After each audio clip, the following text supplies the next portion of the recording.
Hey brethren, we're going to read in the Great Leaves of the Christian Church and hear another story of God's grace in the hearts of men and women who gave up their lives for Christ.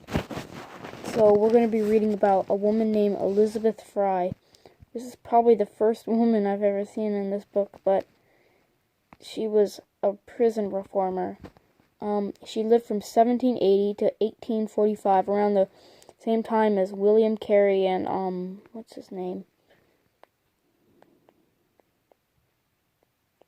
Let me go back and look. What's his name? William Wilberforce. Same time as them. But, yeah, here's a picture of her reading in prison.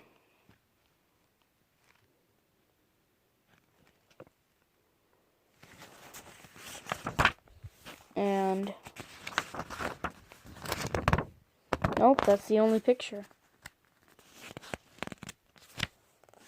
Let me see if anything else. Nope.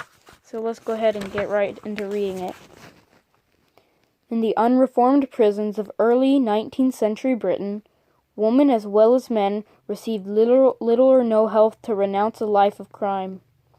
Elizabeth Fry dared to visit unruly female prisoners and devised a scheme for giving them practical help.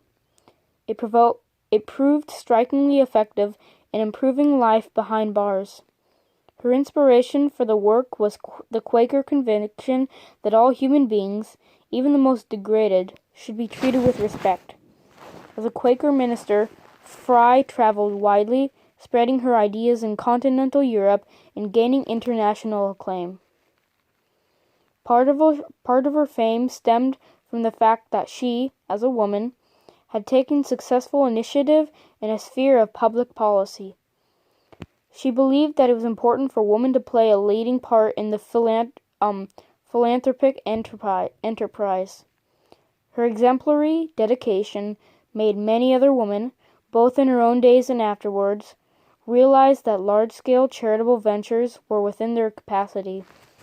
Elizabeth Fry was one of those Christians who were fired by their faith to inject greater humanity into a largely inhumane system. Elizabeth Fry in Prison Reform by David W. Bebbington. Quaker Heritage.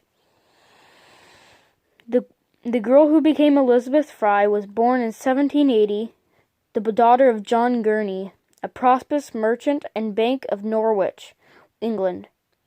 Although the family was steeped in the tradition of the Society of the Friends, Elizabeth's great-great-grandfather, Robert Barclay, had been the leading early exponent of the Quaker principles. Its members attended meetings only once a week and moved without qualms in Norwich society.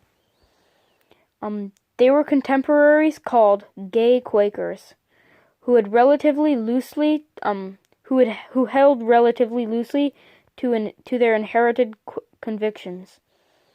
The young Elizabeth suffered from ill health and nervous self-doubt, especially after the death of her mother when she was 12.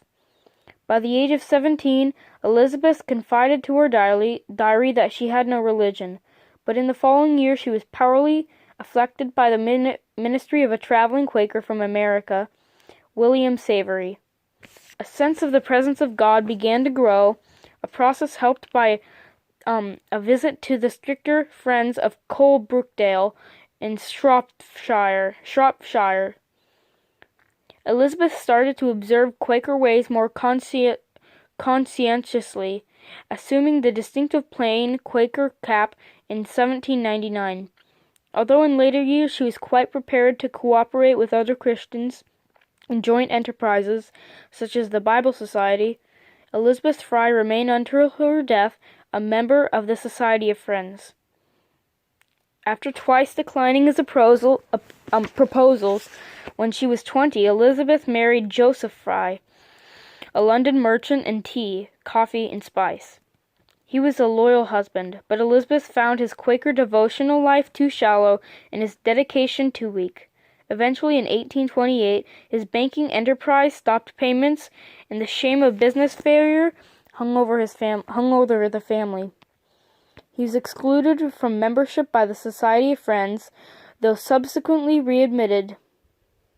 Much of Elizabeth's time was occupied in looking after her 11 children.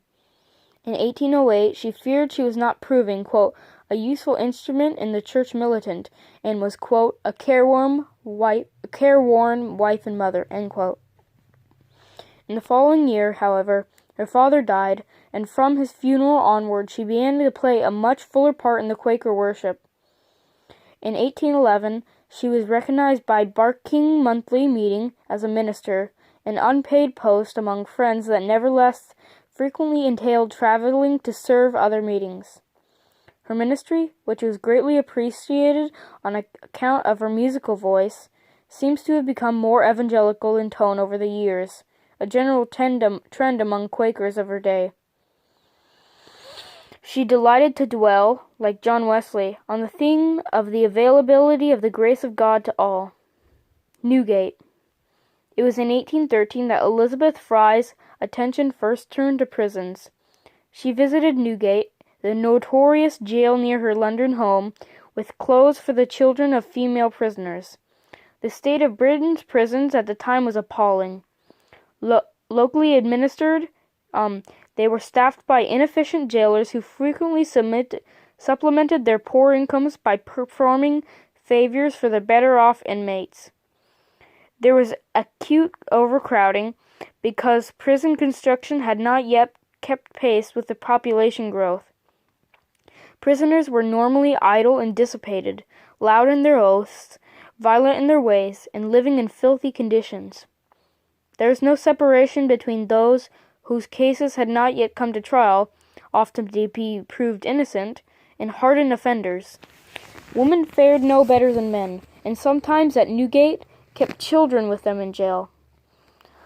Elizabeth's relatives were already trying to press for improvements, but it was her achievement to realize that direct action could transform conditions. From Christmas 1816, she visited the female prisoners regularly, and in the following year she organized a scheme whereby at least one of a team of 12 ladies would enter Newgate daily to read the Bible to women while they were trained in sewing. A key element was the appointment of monitors to supervise small classes of fellow prisoners, an idea recently applied to children's education by another Quaker, Joseph Lancaster. The scheme was adopted only after the women gave their unanimous consent, a central feature of Quaker decision-making. Life behind bars was transformed. Glad of some useful occupation, the women changed from a furious rabble to an orderly community. A grateful corporation of London rapidly assumed responsibility for paying for clothes and a resident matron. A nation alarmed by the problem of public order and the economic dislocation that followed the Napoleonic Wars acclaimed Elizabeth Fry as a heroine. Reforming female prisoners. Her fame enabled Elizabeth to create a number of ladies' committees elsewhere for prison visiting, linked from 1821 through the British Society for Promoting Reformation of Female Prisoners. On a journey to Scotland with a brother, in 1818, she observed the conditions in the provincial jails and, by giving publicity to them, ensured improvements. She secured better arrangements for women taken on board convicts' ships for transportation to the colonies, obtained reprieves for a number of women sentenced to death, though not for all of them, and held discussions with Sir Robert Peel before, as Home Secretary, he introduced his Reforming Prison Act of 1823. She set down many of her conclusions on penal policy in a book published in 1827, stating, for instance, her opposition to capital punishment. Already she was being consulted by prison reformers abroad.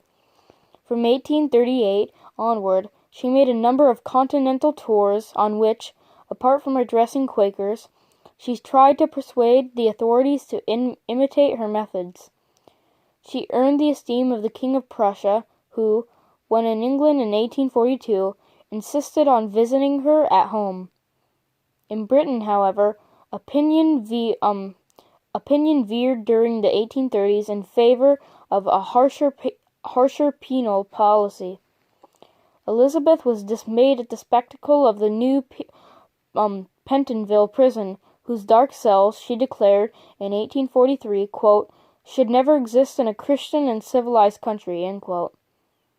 Although she had accepted solitary confinement as an occasional form of punishment for disobedience, she believed that increasing introduction as a standard policy for all offenders during the whole of their imprisonment would prevent them from being prepared for a useful life after discharge. Well before her death in 1845, the vogue for her particular remedies in her homeland had passed. Nevertheless, Elizabeth Fry remained an example of the scope for philanthropy among Christian ladies. She insisted that the female role was not restricted to the home, but that it also encompassed practical care, especially for women in need. She had promoted various other charitable schemes herself: a shelter for destitute children in London, a district visiting society at Brighton, collections of improving books for isolated coast guards, and a training for small nursing order, the Protestant Sisters of Charity.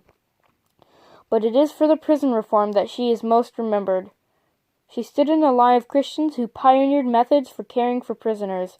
That included the Congregationalist John Howard, who in 1777 had urged more humane treatment for offenders, and the Baptist F. B. Meyer, who in the 1870s offered help at the prison gate to those released. Elizabeth Fry contributed a distinctly Quaker way of acting on the words of Jesus, "When in prison, you visited me." That's Matthew 25. But God bless. In Jesus' name, amen.